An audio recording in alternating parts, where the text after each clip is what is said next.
Hello everyone, and welcome back to another video of mine. I promise I'll do this entire The Destiny series a little over 2 months ago, and this is my first episode of it. Destiny is a unique game franchise you may have heard of, whether it was in 2014, 2015, 2018, in 2022, or now. It is a franchise that has been known for a long time by many, and for some it has been a very long up and down road of madness. To give a brief introduction about myself, I'm a veteran of the Destiny franchise. I've been playing this franchise since around the beta and alpha of D1. I played the D1 vanilla, and I've played all the expansions and accumulating close to 1100 hours on D1 alone. Similarly, on D2, I've played the beta and took many breaks during the dry times of vanilla D2, and some of which were Curse of Osiris and Warmind, and until Forsaken would come around and we totally changed Destiny 2 into basically what we have now. I now hold around close to 1300 hours, and it's counting, making combined of around 2400 hours. So I think I know a little bit about the game franchise. So when I made my first series of the Destiny concept,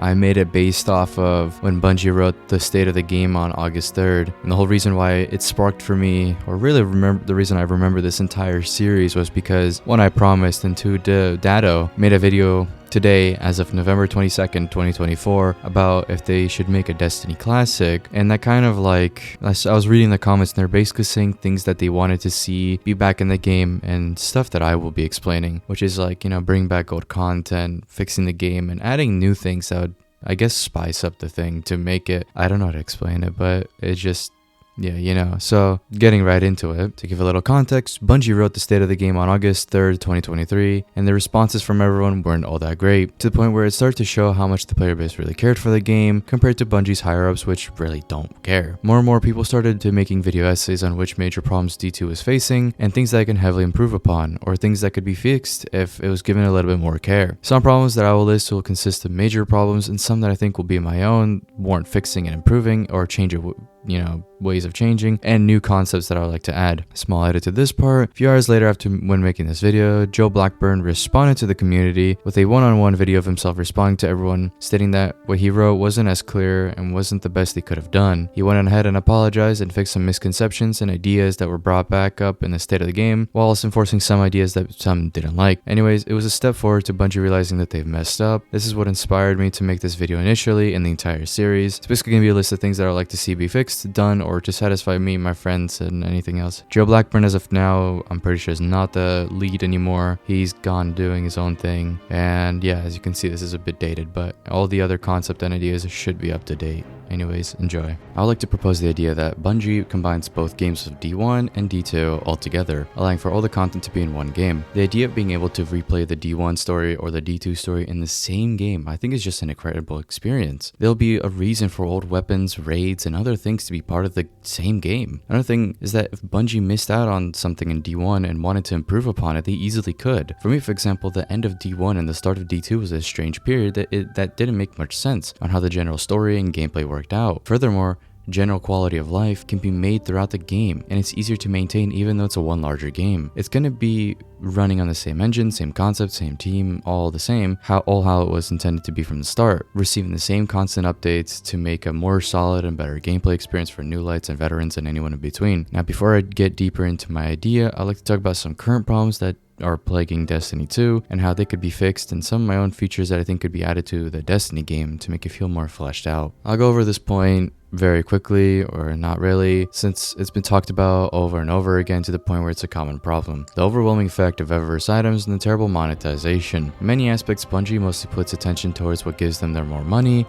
For example, seasons, armor sets that look cool so people would spend a little bit more money on them, emotes, ships, sparrows, and on and on. There's also the separation of content that players are supposed to get, but in reality they don't, and have to pay another fee in order to gain access to it. Prime example is dungeons. Long ago they made the implementation of making them into keys for players to buy separately, so then they have to gain access to them. In other words, if you don't get the most expensive version of the pre-order bundle for an upcoming expansion, to save that little bit more money and be included alongside it, then you're gonna have to pay up later down the line. online. Another common problem that many people complain about is the constant double dipping in events that occurs within the game. For example, like the Solstice event, there's the Dawning, and many more that Bungie just keeps making this card thing in order to double dip and get a bit more money from the player base. It's mostly cosmetic, but the intentions are there. I know many don't want to keep bashing on this idea and always stay around with at least cosmetics, but with constant or the content stuff that we pay for, we should be getting everything. It's as simple as that. We shouldn't be constantly paying up for something that we're supposed to get from the start or would come alongside it. So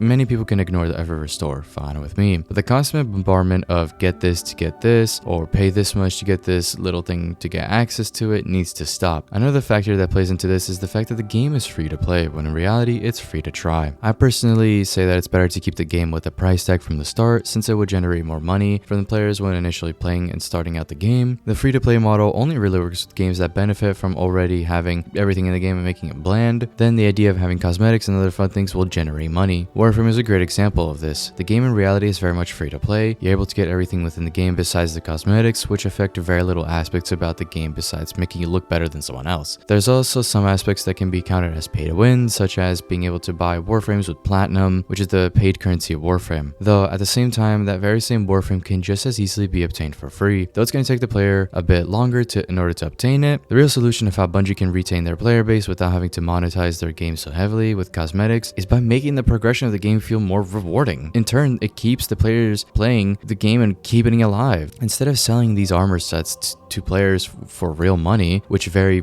few might actually pay for, they could just implement it into the game by requiring players to complete difficult challenges or events or anything else that requires end game, middle game, doesn't matter, just any kind of skill to show that the player has done something and is considered to be end game, middle game, start game, whatever the hell. For example, in the Destiny game, if someone was to complete the Forsaken campaign on legend difficulty, if that were an option, then at the end not only would they be rewarded with good loot, but with the original pre-order skin for the Ace of Spades. Also, a quick side note on the pre-order or FOMO of the game, I personally hate it, but I understand why it's in the game, although I'd rather have it be removed. I would like everything that's part of the game, whether it's special ornaments, emblems, ghosts, anything, literally anything, to be obtainable and acquired within the game. There shouldn't be anything limited, nor should there be anything that causes FOMO besides holiday events, and those come back frequently to allow players to get what they missed in previous years. FOMO, I will explain a little bit. There's a huge problem with FOMO, or fear of missing out, especially with seasons and episodes. The reason I say this is because if someone misses out on the old ones, they aren't able to play the activities that come along with it and are missing out on aspects like armor and weapons. Once the 2 to 3 month period runs out, the previous season ultimately becomes useless, which in turn takes up space because Bungie aren't doing anything with it and aren't putting it into a rotator for being used as a pinnacle. But I don't think that's any better since it's forcing players to do something they might not like. It should be as an activity available at any time, and if someone needs armor or weapons or anything else from it specifically, they can just play it. Seasons can easily be recycled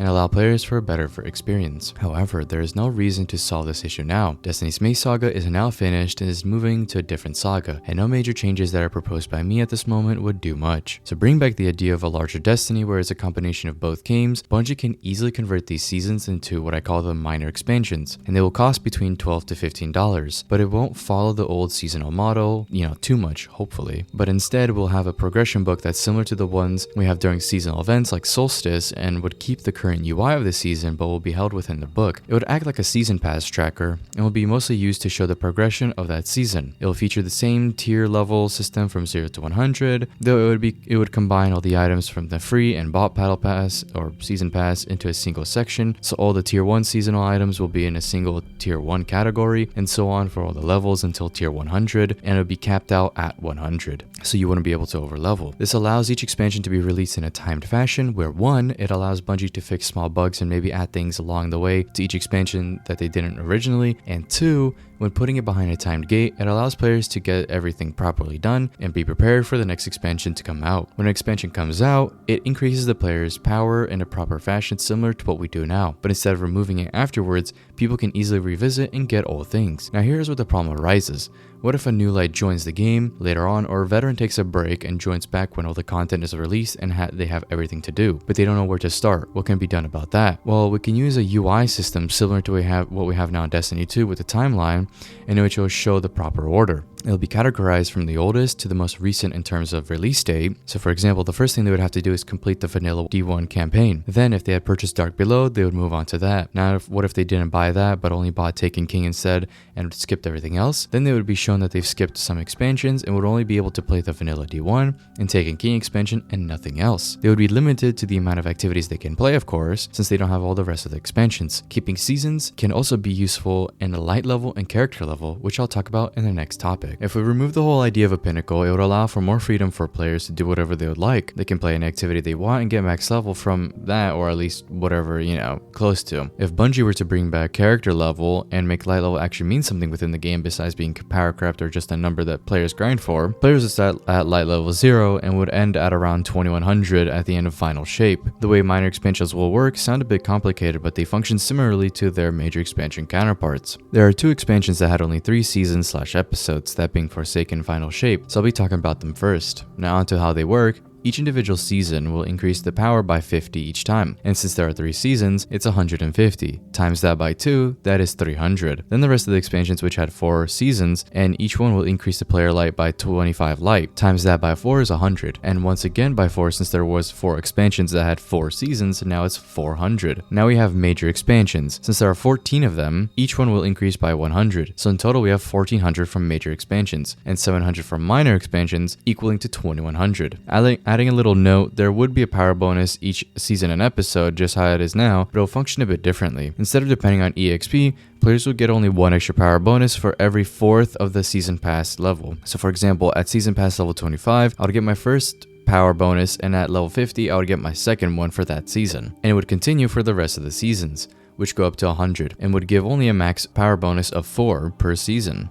While episodes are longer and go up to 300, they'll follow the same rule of every 4th, but instead of every 25 levels, it's every 75 levels. And because we have 22 seasons, 22 times 4 is 88. So the maximum amount of power bonus we can get is 88 light level. Combining that with our original number of 2100, the new total is 2188, which is a bit of an annoying number, but that's the best that I can do. Now, sure, this does sound like a very complicated idea, but once you have many activities to do and options to choose from, it'll be a very simple and abundant grind to do. There would be a large selection of weapons, armor, and many other things to acquire, and the general progress would be a smooth ride. Of course, player won't be able to get max light if they don't have all the expansions. This is where, character progression system I would like from D1 to come back, and it was from 0 to 40, and early D2 was from 0 to 50. This imposes a more structured staircase power scaling system and difficulty, and enemies will be scaled better within the game instead of always depending on light level. Furthermore, we could get certain high level activities, weapons, armor, and gear, and other sorts of, stuff behind character level. The way it would work in the Destiny is that a player would start at character level 0 and go up by 70 levels each time,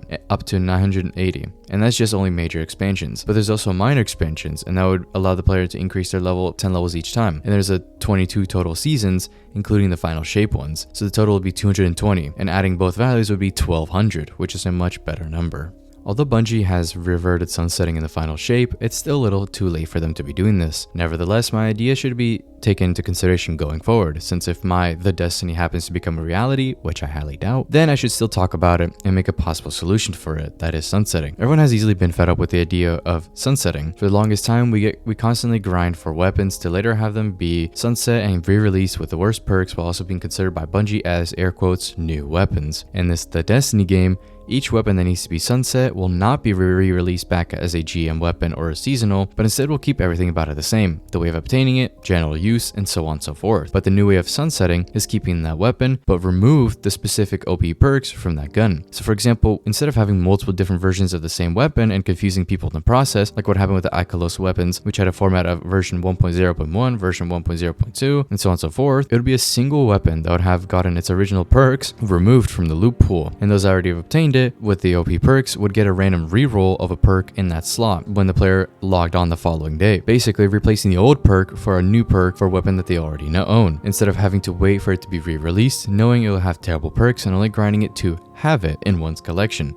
without having any real use for it. I've done this. All of this can be minimized by doing this simple change. There wouldn't be a point for sunsetting weapons ever again, because all the perks and changes are controlled within one single weapon. This one is the one that annoys me the most, since it's removing something that I and many others paid for, and this section is content removal. This whole idea of removing content has become a big problem for everyone, new lights and veterans and everyone in the middle. When new players start playing the game, they don't understand the lore of or gameplay of what occurred throughout Destiny 2. And if veterans come back after taking a break and wanted to replay the old parts of the game or wanted to catch up, they really aren't able to do that. And this goes the same with removal of seasons and episodes. I think it's a very dumb, and sure, it saves space, but Destiny isn't supposed to be a space-saving game. Everyone understands that. It's an MMO.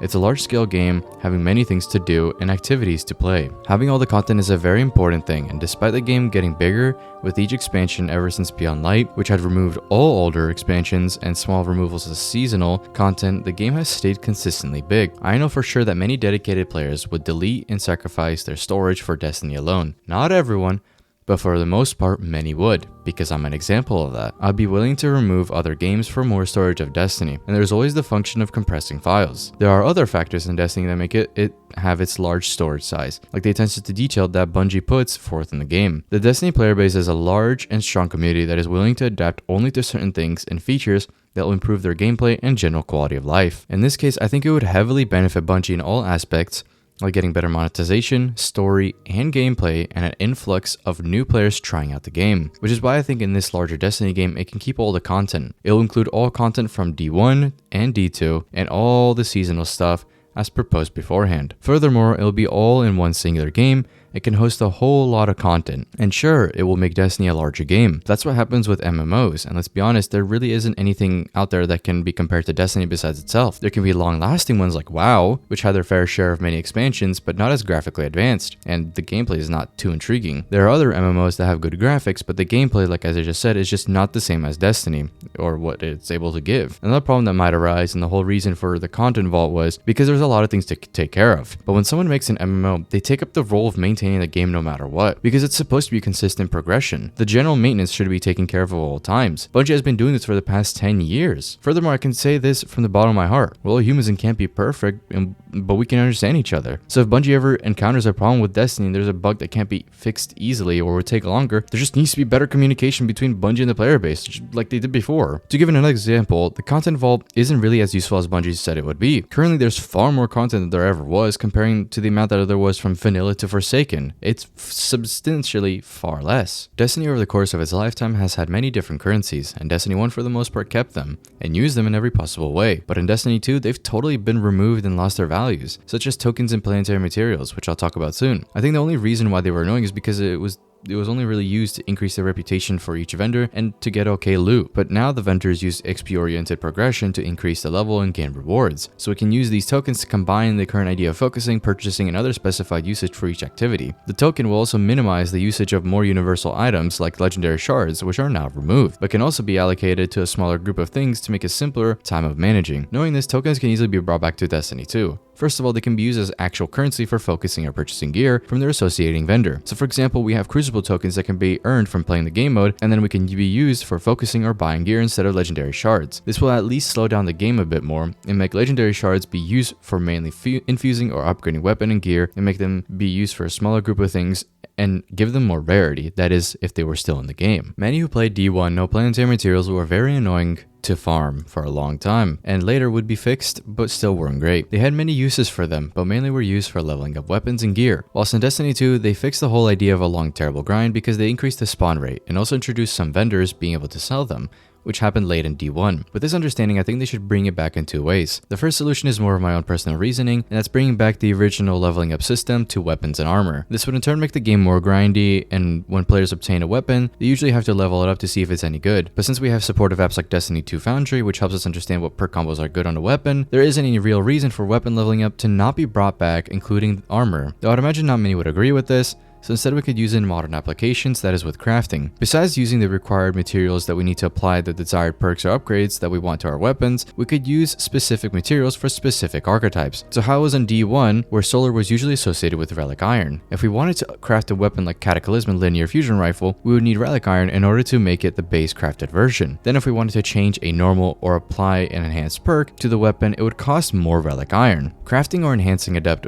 or exotic weapons will cost more of that specific plant planetary material. When masterworking a normal weapon like a funnel web for example, the final 3 tiers would need a specific materials in order to upgrade it. For the low tier like blues and or rares, it would need only the final 2 tiers. Now finding a way to replace armor upgrading and have a usage for planetary materials wasn't as simple. We can make the idea of exotics being more expensive to upgrade, so meaning just because they're easy to obtain, it's not going to be as easy to use or upgrade. Players would need to get some investment into their armor piece in order to get it good. So for every tier of armor, it would increase in price. So from tier 1 to 3 is just normal shards, but once it's tier 4 and above, it will increase in amount. I can't say the specific amount as this is only an idea, but you should get it for the most part. It becomes more expensive depending on the tier. So putting it to play, if we were to use the example of Relic Iron again, and I wanted to upgrade some bracers, I would need Relic Iron in order to upgrade it. For Legendary and other rarity of armor, the use of specific materials wouldn't be needed, although we could still implement the same armor upgrade idea, but with the general materials. Another use for using materials in armor is when wanting to apply certain mods, like once again the solar example. So if I wanted to apply a solar surge or solar dexterity, I would need Relic Iron and some glimmer to apply this mod. Now there could be an issue where, what if you saved a loadout and then swapped to a different loadout? Would it still take the cost of the mod every time when changing between loadouts? Short answer is no. Any saved loadouts wouldn't cost the player anything, but the second they start changing the mods that are different from the preset or from their usual loadout, then they would have to pay a small price. I would imagine no more than 1, maybe 2, but very unlikely 3, depending on how good the mod is. This is a small entry and more on how factions can improve their brought back and how they can be used in the story even after the main faction members are dead. Factions for the most part were okay. In D1 they had some pretty impressive weapons, but it would take a bit for them to have great weapons, and for the most part they served as some extra NPC with some okay gear that you can get for early to mid game. But their most coolest feature that was added back during the final shape to Destiny was exotic class items, which was very surprising. With factions, it was purely cosmetic, but this time around they actually serve a very great purpose. However, in the Destiny game, it wouldn't just feature the new exotic class items, but old faction ones would also come back and would have a new purpose besides being cosmetic items. And I think as a whole, more should be added to more vendors. Though they shouldn't be simply sold by them, players should get special quests to obtain them. And to obtain these specific quests, players would have to reach a certain rank or resets with the vendor they're going for. Factions in D2 were also fun at times. There was an activity called Faction Wars, but it wasn't managed well and didn't serve too great of a purpose. So the faction members were killed off within the story, which meant that they could remove them from the gameplay. A way to fix this is that they could keep the original faction members until they're killed off, then they would have a successor that would replace them and take the lead. Basically having a refresh, and this would give incentive to still have factions. Maybe slightly changing the faction to fit the new leader, while having a whole different loot pool, of course keeping the old gear available and give further reason to keep the factions alive. Possibly new factions could arise because they don't like the new leader. Another thing I disliked about old faction wars was that if one faction lost, the losing faction players were able to get the winning faction loot by purchasing it, which shouldn't be a thing. It's meant to be competitive, so the winning team should get their rewards, while the losing will have better luck next time. The concept of Faction Wars adds another event within Destiny, thus increasing more activities to do within the game. It's a small thing, but I think it would be a cool feature. Majority of the original Destiny 1 exotic weapons and armor were removed and then were brought back to Destiny 2 by making them into random world drops. Now if we combine both games, the way of obtaining these exotics should be reverted back to the original ways. So for example, the Stranger's Rifle should be a quest instead of a random drop or pre-order bonus, and any exotic raid weapon that was turned into a random drop should be reverted back into being a quest item. Some of the current Destiny 2 weapons should receive a proper quest line instead of being a random drop as well. Similarly, some of the more famous armor pieces from both games should be obtained via quests to give them more value and general incentive to go after. Another thing that I would like to talk about on a similar scale is getting weapons from bounties. By completing specific difficult challenges from a selection of Crucible, Gambit, or Vanguard bounties, and possibly adding more different activity-based ones, players will be rewarded with a high-end gear and sometimes even adept weapons, similar to how it was in Destiny 1. The loot pool will be small on these bounties, but in turn it will have more sought-after weapons, eliminating the chances of getting world drop weapons from the activity while also challenging the player. This will intrinsically be brought back to the game, but strike-specific loot should be increased. By that I mean there should be more strikes with strike-specific loot and possibly having quests that can drop from them. This in turn leads the players to completing them and getting loot, and sometimes there could be strikes that have strike-specific loot that can only be acquired via GMs or Grandmaster difficulty. The loot will consist of not only dropping the specified loot from completing the strike, but if a person has a skeleton key like it was in D1, they can open a chest and get an adapted version of the strike-specific loot, giving further motivation to do strikes. Bungie has also changed some strikes and making their layout to have more difficulty and make them longer, which is what happened to the Lake of Shadows strike. I like to suggest that when it's the base version of the strike or a few tiers above, like the Adept, Hero, and Legend difficulty, it'll keep the original Lake of Shadows layout, while the more difficult ones like Master and Grandmaster would receive the rework that once again makes it more longer and more difficult to challenge the player. Likewise, public events can also benefit from this too. I can suggest two similar features. Just like the strikes, they should not only drop World Pool items in the base version, but public event specific loot will also make an appearance. This will make the players be more motivated to complete them, with once again having the possibility of dropping a specific loot or a quest line. And the second feature is once again the same as strikes. There would be more difficult versions of the public events, and there could be possibility of dropping an adept version of an armor or weapon. This is an example of how the system would work. The first tier would be the normal and would have a 10% chance of dropping the base version of the specified loot. The second tier would be heroic and would have a 25% chance of dropping the loot. Then there would be a final tier 3 that would have a chance of appearing at random or on a public event, or with doing secret mechanics to activate it, and at the end would have a chance of dropping an adept version of a specified loot. Oh, and one last thing, we should make exotics a lot more rare despite me suggesting all these quests for getting exotics. All the specified loot would be legendary weapons. Oh, and the biggest yet smallest feature that I like to see be added is trading. I'll make this short and sweet. If two players are trading an armor set or weapon that both have it obtained already, they would be allowed to do it. But if a veteran is trying to trade an exotic to a new light that still hasn't obtained it, then the trade wouldn't go through, or at least it wouldn't be allowed to because there would be a set minimum of level or light requirements in order to be able to use it. That's a way of restricting quick progression within the game, or it could all just be free market and allow the players to do whatever they would like and disregard what I said. It's for Bungie to decide if they add it, and if they do, how it'll work. Now a little further explanation of my idea or the Destiny game. If Bungie wanted to continue with Destiny 2, basically making a Destiny 3 within Destiny 2, or actually making a separate game, which is what I would personally like to see. This will not only be the only and final Destiny game, there wouldn't be any more after this. Anything that Bungie wants to add to the game will be added within this game. If they want to implement more of the story before Destiny 1, like the Golden Age, or after the Light vs. Dark saga, they'll do it here. It'll be a complete pack of the entire franchise. No more FOMO, no more missing out on anything. Players will be able to acquire all things within the game, and will have a proper way of considering what is early, mid, and end game, while also having challenges. And for those that like having everything acquired within the game, it'll be 100% possible because the game will be 100% complete. All those day 1 emblems can be earned from playing harder versions of the raid, dungeons, etc. All the code ones will just either be codes or will be posted somewhere around the game or Bungie.net, or players can have an attempt at doing secret things within the game to gain them. All those emotes and Eververse items like ships, ghosts, and armor ornaments or weapon ornaments will be obtained from completing challenges within the game. And if we keep Eververse, then Bright Dust can become a special currency that is obtained from these challenges, which then can be used to acquire special emotes and other sorts. This will capture the entirety of the franchise into one single game. All the ideas and features that I proposed earlier will be implemented here. If players want some features to be made, and Bungie could come together and collaborate, take polls, or write down ideas of what should be added into the next and how it should be done, and go. It can all be done here. They can connect with everyone, not having anyone be mixed up in all the different sorts of games or timelines, keeping everything within one game. The final messages that I have for this video.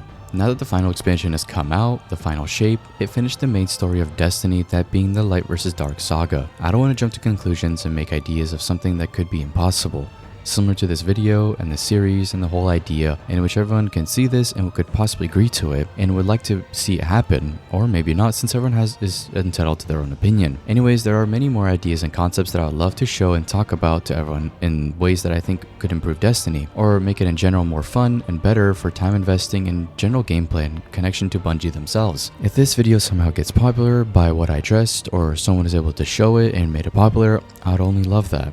Many people aren't writing these essays to just bash on Destiny or Bungie for no apparent reason. It's because we love this game from the bottom of our hearts, and there isn't anything else out there. Whenever there's a Destiny killer, it's not possible, because nothing will ever come close to what Destiny has achieved, and how Bungie's insane attention to detail never gets old. When Bungie gets things right the first time, I think it's the reason why many, including myself, fell in love with the game, or many new players keep coming back to Destiny 2 because they heard good things about Destiny 1 in the first place. The only reason we bash or criticize this game is not only to express our care for this game. This game has made several connections to each and every one of our lives, the moments we had with our friends or whom we met along the way. Bungie, if you see this, you're amazing. The Destiny franchise is something else out of this world. We only want the best for this game franchise and for you guys. But if you don't listen to us and you don't take any of our criticism accordingly, later down the line you won't understand what went wrong.